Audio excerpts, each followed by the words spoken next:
Alright, so this is gonna be me covering over this Purge quest right over here. So this Purge quest is going to be one of the harder quests for the collab, and they're probably gonna release more similar to this where they show the new collab monster so that you can beat it easier, and if you don't, you're gonna get fucked in the ass, unfortunately. But over here I have a screen recording of me beating it on my phone where I did struggle. I struggled yesterday and tried to find something that I could use. I tried playing Lancer because I made the switch to Lancer and I couldn't really find a way to do it as a Lancer. There's probably a better way, but my set is too shit to do it. I have a Magic Morpher set where I did try to do it and it ended up working. So I'll show you what mods that I have before I show you the complete run. But I have two Mephistos right over here. Actually, this is the wrong set, but it's two Mephistos, one Shisha, one Shin, and one Santa Sandafon instead of this guy. So the way that it's supposed to work is that I'm gonna be opening. I didn't record at the beginning, but I am going to be opening with Shin so that I can get my elemental attack buff. And then I want to build Uni with Alignment Judgment, Shining Aura, and my other moves so that I can obviously get Uni quicker because this quest is going to be very reliant on you using your Unison well and how to actually dish out more damage.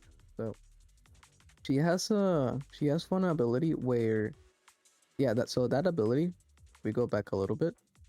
Sonic Jack Frost Sonic Punch. So what it does, it applies a special debuff on you.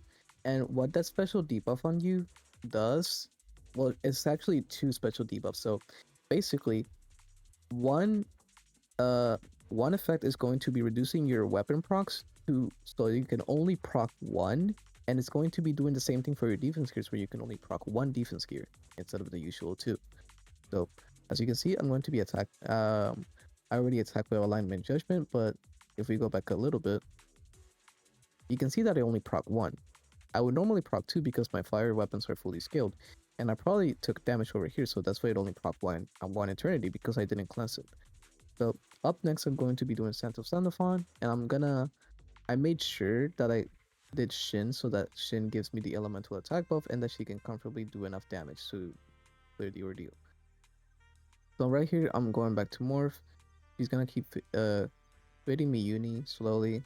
I can't break the boss because I don't have Twilight in my current set. I also have a really bad proc rate. But up next, I'm going to do Mephisto.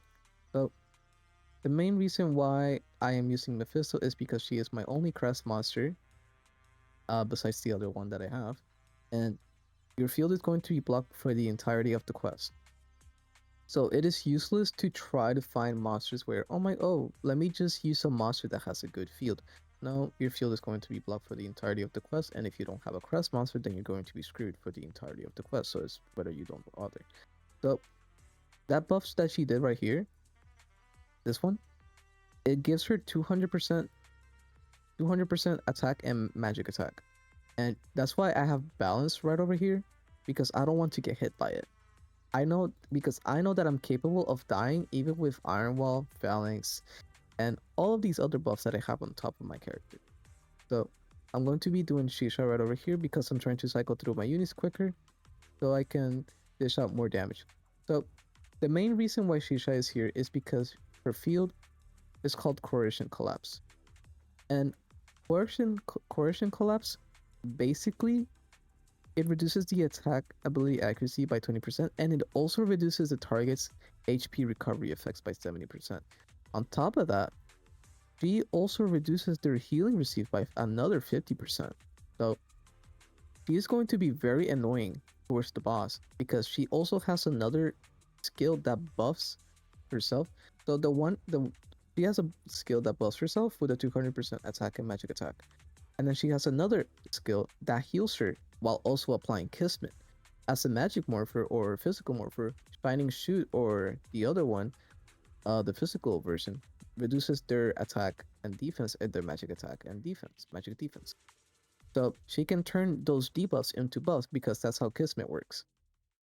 So My only auras that I really have on my current set are Dawn, Rage from Shin, and I believe it's Kaijin and Iron Wall from Santa Sandalphon. So I do Shin again so that I can get my elemental attack buffs, my ambush bubble. Ambush bubble helps me spam, and as long as I have Dawn, I can keep spamming and spamming my attacks so that I can get uni quicker. So I cycle my Mephisto so that I can get more uni gains, because uni gains are a big part of my strategy that I was trying to do. Like I had to cope with a lot of monsters that I don't really have. So this is the best that I could do. There's probably a better way to optimize this. Obviously, if you have better mon variety, then you can do that. So we're getting towards more of the halfway point. So I do Shisha over here. I try to reduce her stuff. So that move over here, this one, this can completely remove your bubble if you're not careful. So my bubble is entirely gone. That move entirely removes your bubble if you're unlucky. If you're lucky, your bubble will still survive for a little bit, but that move is more than likely going to remove your bubble. So you want to have at least another bubble ready when you are at the halfway point. So I keep doing damage. This one, Dio does Alma reduce. He reduces your status Alma resistance with that move. I do my morph again. I then a uni. I go for a Mephisto so that I can refresh my uni game and my crest duration and team Dawn. After I get uni again, I'm going to cleanse. She does it again, but that doesn't matter because I have Alma resist. She does her stupid 1 proc special debuff. I do Santos Sandalphon, and all of my buffs, my debuffs have been cleansed. But keep going over here, I keep spamming. I do Shining Aura so that I can deal even more damage because of how tension works. And there's the skill. So this skill right over here, I think I went a little bit too far. So it's called Dia. So you see that her buffs, she has debuffs and special debuffs. The special debuffs come from Erosion and Chipped Blade from Mephisto, while the debuffs come from Shining Shoot. Now watch what happens when she does Dia. I don't have Coercion Collapse enabled because I don't have my Shisha up. So her doing Dia, she's going to be healing for 2 billion fucking HP, and she turned her buffs, her debuffs into buffs with Kismet, because Kismet turns your debuffs into buffs, while Karma turns your buffs into debuffs. If you don't have debuff removal resistance or buff removal resistance, then your buffs are going to be cut. So Karma and Kismet are one way to remove debuffs or buffs. So that is one way to like annoy maybe players in GB, or like try to lock down a monster maybe, but enemy monsters usually have some kind of cleansing ability in their own quest. So I keep doing damage. Sonic Punch, I think Sonic Punch doesn't do much besides being a hard hitting move. I don't think it hits that hard, but it does chip you down if you're not properly buffed and no proc. It does intercept the field, of course, because why not? Every move intercepts the field. So Diamond Dust is going to be one of her hard-hitting moves when you get her down below. And that's why I bring Guard, or you can even use your Morph if you're playing Morpher as a Guard. So the way Morph works is that it reduces 90% of your damage taken like a normal Guard. So you can use it when she does the diamond move. I forgot what it was called already. But that is one of her hard-hitting moves. When you get her below 30%, she did another heal. And this time it was for 4 billion because I didn't have Shisha up. So I'm obviously going to be struggling a little bit. So I'm just going to be fast forwarding. Because this is it took me a long time. So Diamond Dust, I almost died. I almost died because I didn't guard. If I guard, I would have survived and probably would have been able to conserve the miracle. And me not having Santa Sandalphon up basically almost costed me the run. I've already died multiple times because of me not having proper buff. So she just buff herself. I don't have my balance up. I somehow survive because Coercion Collapse does reduce her accuracy, which is very helpful. There, so she just tried to heal. She just tried to heal right here. She tried to heal, but she turned her buffs, her debuffs into buffs with Kismet. This is what Kismet looks like. So having this field up basically saved me some time, even though as you can see it's 7 minutes out of 14 minutes because it actually took me that long because my fire set is that dog shit. But this is why Coercion Collapse is very useful. So she does Diamond Dust again, I jump with Mephisto so that I can avoid any damage. I get my crest back, I remove her buffs with suppression, morph again, and just keep doing damage. So I took damage from that because that one does hit pretty hard if you also don't have a bubble, if you're not careful. I get my Shin back, I spam Alignment Judgment. I have Dawn, so I don't have to worry about cost, because when you use an ability, Dawn recovers 10 cost when you use an ability. So I do my Mephisto again so I can refresh my uni. She does DI again, she heals for 4 billion. That's on me because I don't have a Shisha build up. I do it again I do Shisha just in case. I have to remove her buffs just to be careful. So I'm not gonna remove them yet. They're already gone because of how the duration for the Shining Shoot debuffs are. I do Santa Sonophon just to be safe, and I can also time extend my buffs if I have any. I do Night Splits and recover some cost so I can get some uni. Diamond Dust. I morphed just in time so that she wouldn't do any damage to me. And that is one of her, that is going to be one of her other hard hitting attacks. So let me go back. This one over here. This is going to be her nuking ability. And if you get hit by this, it's basically game over. You probably might not survive even if you guard. Unless you have like God procs. But that's what it looks like if you get hit by it. You're basically gonna get shit on. So Mephisto, again, refresh my buffs. Sonic Punch doesn't do anything. Spending aura so I can get tension, and then I just keep spamming and spamming. Heal herself again because again I don't have Shisha. I did Shin so that I could have ambush, and I believe I'm going to use Shisha over here. So I'm just shipping her down with Alignment Judgment. She does Diamond Dust. I lost my bubble. I do Shisha because I have a suspicion that she might do a heal soon. She buffed herself. I don't take as much damage as I thought I would. I morph. I took a little bit of damage because she also has her buffs. She tried to heal. She got cucked. And I just Santos down the front so that I can have a bubble and Iron Wall. I bell her and keep spamming. It's just pretty straightforward after this. Diamond Dust again. I guard so that I can survive and keep my bubble for a little bit. I do Mephisto so that I can refresh my uni gains. And so that I can get a crest back as well. Team Dawn is also back. So I just keep spamming, keep spamming. She has her buffs. I guard just in case. I lost my bubble already. As I said, that ability will remove your bubble more than likely. I do Mephisto. Deadblade and Erosion doesn't really matter because she doesn't, I believe she doesn't have Piercer abilities, but it's nice to have. Diamond does, she does it again. I morph just in time. I do my Shisha because she might heal. Team Dawn, I get my Dawn as well. He Sonic punches me. I have the stupid debuff, so I remove it with Shining Aura. And then I just keep spamming. I get my Shin. And I should be able to kill her just with ambush. So I just spam, and spam, and spam.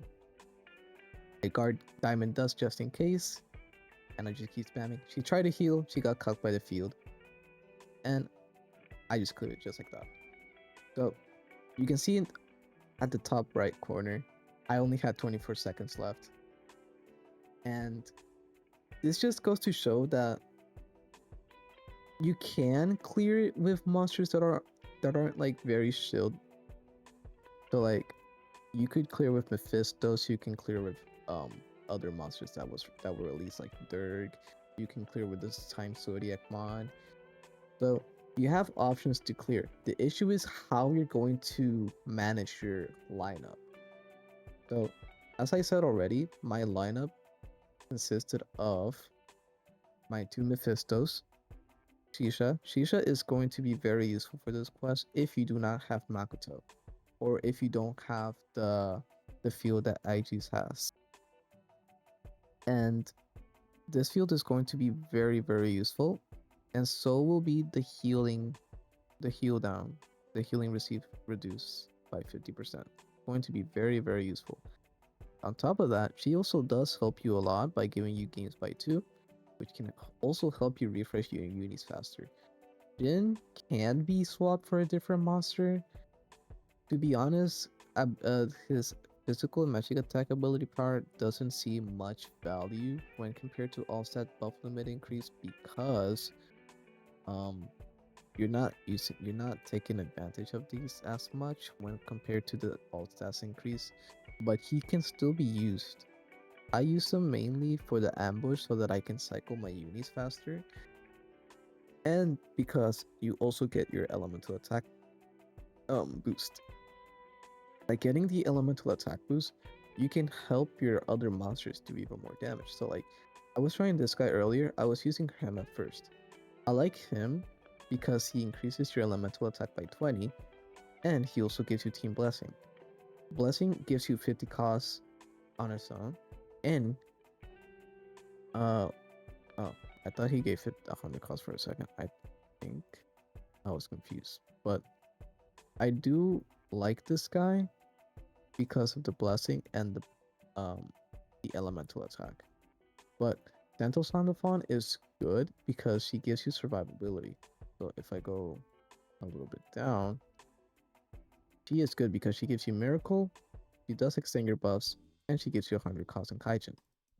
If you powder, you get the Team Iron Wall, which Iron Wall is very, very useful for these type of quests as long as you're able to compensate for the lack of offensive buffs. So if I had someone like the Fire Fate Woven monster, this would have been way easier. Or if I had someone like Ari, Ari does give you buff, elemental buffs. She gives you Iron Wall. She does give you Blessing as well. So like, you get a lot of good stuff from Ari. Even if her field isn't being used, you're still getting a lot of value from her. So I don't think there's anything else to go over this quest. So I would like to point out that if you can't clear it, then don't break your head over it. Do not get yourself worked up over it. You're only going to be getting this badge. And if you're a badge collector, sure, but you shouldn't spend just to clear this quest. You shouldn't go, oh no, I need this guy. I need to spawn. I need to spawn. No, don't do that. I need to spawn for her. I really need her. You don't need to clear the quest because the quest doesn't even give you that much prestige. Just farm the quest, and that's it. And if you watch this video until the end and you're a new player and you don't know what's going on, this is a collaboration event where basically you want to rank up highly in the collab so that you can get good rewards from here. By getting the summoning scroll, you can awaken this collab ranking monster, which usually it has very high cost. So in this instance, she's going to be 46 cost at UR compared to the 45 cost that we have from spawn monsters and like other event monsters. Lab monsters will usually be one cost higher than the current cost meta, but lab monsters don't always have some useful stuff to them. So you can see her description over here: mid, mid, mid, mid, mid, mid. The only thing that stands out is that she's gonna hit over 1k ability power if you get the third pot. She does give Team Twilight, and she also gives Absolute. Like, Absolute is great, but she doesn't really do much. So like, there's no rush to getting her, and you don't have to farm her if you don't want to. I'm only going to be grinding passively. So the way that you just farm event, this event doesn't give you a lot of prestige, so you don't farm this one. You're going to be wanting to farm this one, which gives you the most prestige. If you can do extreme, then try to do extreme because it gives you the most prestige for your AP. And yeah, that's about it. If you found this helpful or informative, leave a like, comment, subscribe. If you have any questions, leave them down below, and join the community server down in the description. Thanks for watching.